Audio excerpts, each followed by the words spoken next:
Hi అండి, welcome back to Sahas collections. నేను మీకు ఇప్పుడు చూపిస్తున్న కలెక్షన్ సాఫ్ట్ ఆర్గాంజా ఫ్యాబ్రిక్లో ఫుల్ శారీ కలెక్షన్.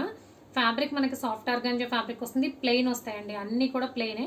డిజైన్ చేయించుకోవడానికి యూజ్ అవుతాయి. Full saris 5.5 metres full sari మొత్తం ప్లెయినే ఉంటుంది. బ్లౌజు పల్లూస్ ఏముండవు. 5.5 metres running sari, only 8 colour combinations వచ్చాయి. ఫ్యాబ్రిక్ క్వాలిటీ అయితే చాలా అంటే చాలా బాగుంది. శారీ పర్పస్ యూజ్ చేసుకోవచ్చు. మంచి డిజైనర్ బ్లౌజ్తో మ్యాచ్ చేసుకొని, కలంకారీ బ్లౌజ్ కానీ ఇక్కత్ బ్లౌజెస్తో మ్యాచ్ చేసుకొని శారీ పర్పస్ యూజ్ చేసుకోవచ్చు. లేదంటే చక్కగా లాంగ్ ఫ్రాక్ పర్పస్ కూడా వాడుకోవచ్చు. ఓన్లీ 8 కలర్ కాంబినేషన్స్ వచ్చాయి. అన్నీ కూడా మంచి పేస్టల్ కలర్స్. సాఫ్ట్ ఆర్గాంజాలో ఫుల్ శారీ కలెక్షన్. పళ్ళు బ్లౌజు లేదు. Running sari 5.5 metres running sari. Price only 220 plus shipping. Cash on delivery option లేదు. జీపే కానీ ఫోన్పే కానీ చేయాలి. మీకు ఏదైనా నచ్చితే స్క్రీన్ మీద ఉన్న నా నెంబర్కి వాట్సాప్ చేయండి. Thank you.